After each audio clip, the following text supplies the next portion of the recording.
It started with trembling hands and a crowd that didn't know what to say. Riley sat under the fluorescent dorm lights, tears streaking her cheeks, a printed hospital form shaking in her grip. The words, "Stage 3, slipped from her lips, and suddenly the air grew heavy with pity. Elena knelt beside her, promising she wouldn't face this alone. Caleb stood by the door, quiet, suspicious, as if he could already smell the lie beneath the perfume of sympathy. That night, Riley felt something she hadn't in months. Everyone's eyes were finally on her. For a moment, she wasn't invisible. She was tragic, brave, loved. The next morning, news spread like wildfire. By noon, half the campus had reposted her story. The photo of Riley's shaved head, a cap trick, and good lighting became a symbol of resilience. People she barely knew hugged her between classes. Professors offered extensions. Strangers slipped notes of encouragement under her door. Every message, every tearful glance fed something inside her she didn't know she'd been starving for. Attention wrapped in empathy. Elena started organizing. She called it Hope for Riley.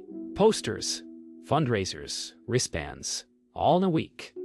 She believed she was saving someone's life. Riley sat in the center of it, glowing with borrowed light. Guilt flickered at the edge of her mind like a low battery, warning she kept ignoring. That night, Caleb cornered her outside the library. He didn't accuse her, not yet, but his questions hit harder than any confrontation. Which hospital? Which doctor? Riley laughed it off, but her heartbeat pounded in her throat. For the first time, she realized her lie wasn't perfect, and Caleb wasn't fool. Later, Riley stared at herself in the bathroom mirror. The cap lay on the counter beside her, the truth staring back in the reflection. Untouched hair, untouched by disease. She whispered, "I'm not hurting anyone." But her reflection didn't believe her. Somewhere deep down, she knew the sympathy would never fill the emptiness she was feeding. By week 2, Riley's lie had become a movement. The campus quad was covered in purple ribbons and handmade posters. Elena's voice echoed through a megaphone, rallying donations for Riley's treatment fund. Riley stood at the edge of the crowd, pretending to shrink from attention while secretly soaking it in. Every clap, every tearful word was a drug she couldn't resist. But behind her practiced smile, the truth scratched like glass. In the student union, donation jars overflowed. Riley couldn't stop staring at the cash. Crumpled bills and envelopes filled with love notes. "You're an inspiration," one said. Her chest tightened. Inspiration. That word dug deep, clawing at her conscience. Elena's laughter filled the air as she counted the totals. Riley smiled too, but her stomach twisted with the realization. This wasn't generosity anymore. It was trust she was stealing. That evening, Riley scrolled through her messages. Hundreds of strangers offering prayers, advice, and virtual hugs.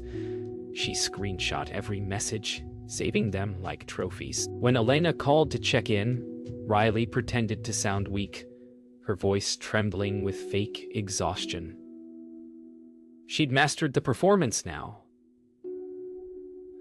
But after the call ended, she sat in silence, the screen light flickering over her face. The glow of sympathy felt colder than ever. Elena started planning something bigger, a fundraising gala. She wanted to bring local media, make Riley's story reach beyond campus. Riley smiled and nodded, but inside, panic bloomed. More eyes meant more questions. More questions meant exposure. That night, she looked up flights to the Maldives, an image of blue water and escape filling her screen. The lie had trapped her, and her only way out was to vanish. At sunset, Riley walked across the quiet campus, the purple ribbons fluttering in the wind. The donations had reached nearly $8,000. Her name was on every poster, every student's lips, and yet the guilt didn't fade. It multiplied. She whispered to herself. Just one more week. Then I'll leave. The lie wasn't just about cancer anymore. It was about surviving the person she'd become. It started small. Whispers in the cafeteria, questions too specific to ignore. Which hospital? What kind of treatment? Riley answered with shaky, rehearsed lines, smiling too often, too tight. Caleb's quiet observation turned into quiet investigation. He wasn't cruel, just certain that something didn't add up. Meanwhile, Elena brushed it off, defending Riley to anyone who doubted. She wanted to believe goodness was still simple. But by now, even she could sense the fracture in Riley's story. That night, Caleb searched Riley's name online. No hospital listings, no patient records, no charity registry. His cursor hovered over her social profile, scrolling through pictures that didn't align with her story. Each photo felt more staged, more desperate.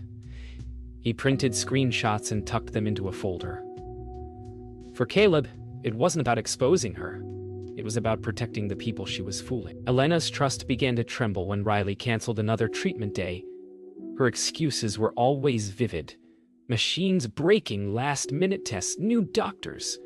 But her eyes didn't match the words anymore. One afternoon, Elena found Riley sitting outside alone, scrolling through vacation pages again. The guilt in that moment, silent, invisible, told her more than any confession could. When Caleb finally confronted Elena, his voice wasn't angry, just disappointed. He spread out the screenshots across the library table. "She's lying," he said simply. The photos told their own story. Mismatched timestamps, old pictures recycled for sympathy posts. Elena stared at them, her chest tightening. She wanted to scream, but denial was easier. "There must be an explanation," she whispered, though even she didn't believe it. That night, Riley stood before her mirror again. The mask she'd built, the fragile performance of survival, began to crack. She stared into her reflection until her smile collapsed. Her phone buzzed with messages she couldn't bring herself to open. Donations kept pouring in. Sympathy still flooded her inbox. But for the first time, it didn't feel like love. It felt like drowning. By the time finals week rolled around, Riley had stopped showing up to class. No one questioned it. They thought treatment had gotten harder. But Elena's calls went unanswered, and Caleb's messages remained unread. Then, one afternoon, Elena opened her feed and froze.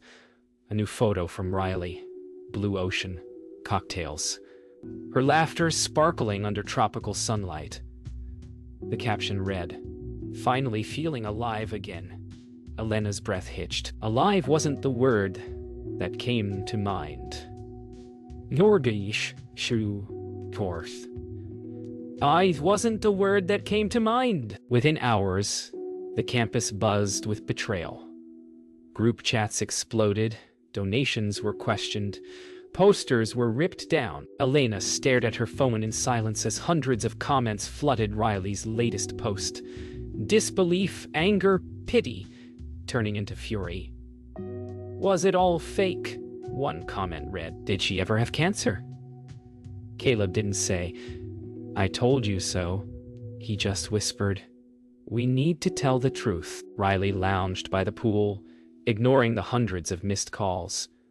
Her phone lay face down on a white towel, vibrating every few seconds with new notifications. For once, she didn't feel like a victim or a fraud, just free. The guilt had gone quiet, replaced by a dangerous calm. But behind her sunglasses, something hollow stared back. A girl watching her own lie collapse an ocean away. Elena couldn't sleep that night. She replayed every moment, every tear, every promise. The girl she'd hugged, defended, fundraised for, was now sipping cocktails on stolen kindness. Rage battled heartbreak until it all turned to resolve. She opened her laptop, started writing. The truth about Riley Morgan. Thousands of miles away, Riley scrolled through her tagged photos, screenshots of her lie spreading like wildfire. Her smile faltered. The hotel TV flickered with a news alert about a student charity scam. Her name wasn't said, but she knew it was coming. She shut her phone off, pressed her palms to her face, and whispered, "It was supposed to make me loved." But all she felt now was the quiet roar of the ocean outside, too loud to escape. Riley returned to campus 2 weeks later, her tan fading as fast as her confidence. The moment she stepped off the bus, whispers spread like wildfire. No one offered hugs this time. She walked past her own posters, still taped to walls. Faces she once inspired now turned away. The sympathy that once fed her had curdled into disgust. Each step felt heavier, every eye like a mirror she couldn't avoid. Elena didn't plan the confrontation, but fate had other ideas. Their eyes met outside the library. One filled with guilt, the other with betrayal. "Why?" Elena's voice cracked, a mix of anger and heartbreak. Riley tried to speak, but no excuse could fill the silence that followed. The girl who once begged for empathy now begged for forgiveness. And even that felt undeserved. Caleb joined them halfway through the argument. His tone wasn't harsh, it was exhausted. "You couldn't have asked for help," he said. Riley's tears finally came, raw and uncontrolled. "I didn't think anyone would care unless I was dying," she admitted. The words hit harder than any confession. Elena turned away, crying silently. Caleb just nodded, finally understanding. Not forgiving, but understanding the emptiness behind the lie. That night, a video leaked. Riley's confession, shaky and unedited. Caleb had recorded the conversation. Someone else had uploaded it. In it, she admitted everything. The fake diagnosis, the stolen donations, the trip. Her voice cracked as she said, "I just wanted to be seen." Within hours, the clip flooded every feed on campus. Sympathy turned into outrage. Pity into ridicule. Riley's name became a warning. By dawn, Riley sat alone on the dorm roof, legs pulled to her chest, the world below her unraveling. The sun crept over the horizon. Gold. Indifferent. Beautiful. For the first time, she had no mask, no story, no audience, just silence and consequence. Somewhere below, Elena pressed send on her article. The title glowed briefly before fading into the feed.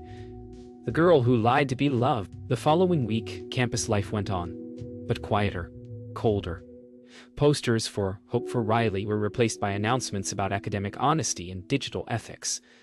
Riley became a ghost that everyone knew by name. Students avoided eye contact when she passed. Even professors looked through her. Sympathy had turned into silence, the kind that follows disappointment too deep to voice. Elena's article reached beyond the campus. Local news picked it up, sparking debates about compassion and deceit. Messages poured in. Some angry, some heartbreakingly sympathetic. "You exposed her," one said. But Elena didn't feel victorious. She hadn't wanted revenge. She just wanted the truth to breathe again. And yet, each time she saw Riley walking alone, guilt twisted inside her. Justice didn't feel like peace. Caleb met Riley by accident outside the dining hall. No cameras, no audience, just two people who had seen too much of each other's truths. "You'll never fix what's broken," he said softly. "But you can stop running from it." Riley didn't respond. She just nodded, her eyes hollow but aware. For the first time, she wasn't pretending. The college announced that the funds would be redistributed. Every dollar traced, every donor refunded.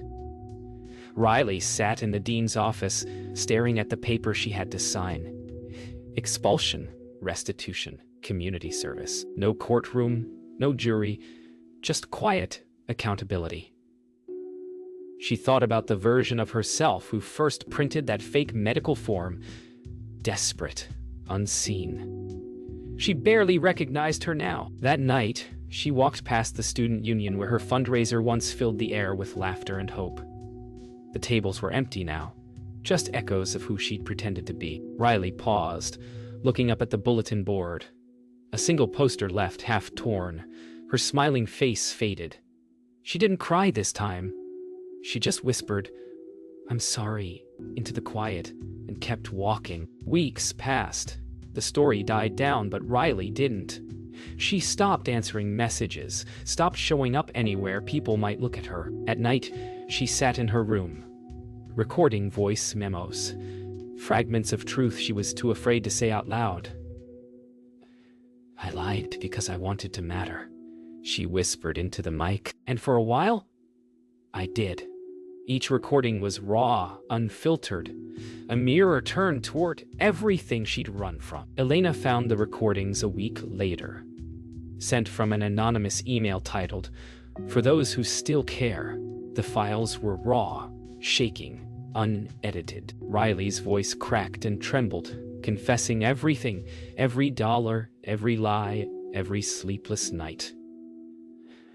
Elena listened with her hand over her mouth. It wasn't forgiveness she felt, but something stranger. Pity for the girl who'd faked death just to feel alive. In one of the recordings, Riley spoke about the day she printed the fake diagnosis. "I wasn't thinking about money," she said softly. "I just wanted someone to ask how I was, and mean it." Her voice broke at the end, replaced by a long silence. Elena paused the playback, staring at her own reflection in the dark screen. She realized then, the lie wasn't born from evil. It was born from loneliness, and that made it harder to hate. The next morning, Elena walked across the quad, headphones still in, Riley's last message playing. "If anyone hears this, tell them I'm sorry." The world moved as usual, students laughing, leaves rustling. But something had shifted inside her. Forgiveness wasn't about excusing what happened. It was about letting go of the part of herself that kept holding on to the anger. Somewhere far from campus, Riley's final recording played into the night. Her voice trembled, almost peaceful. "I lied because I wanted to be seen, but I learned love built on pity isn't love at all." The recording ended with a long pause and the faint sound of ocean waves in the background. For the first time, her silence wasn't hiding. It was healing. The truth, finally, had spoken for itself.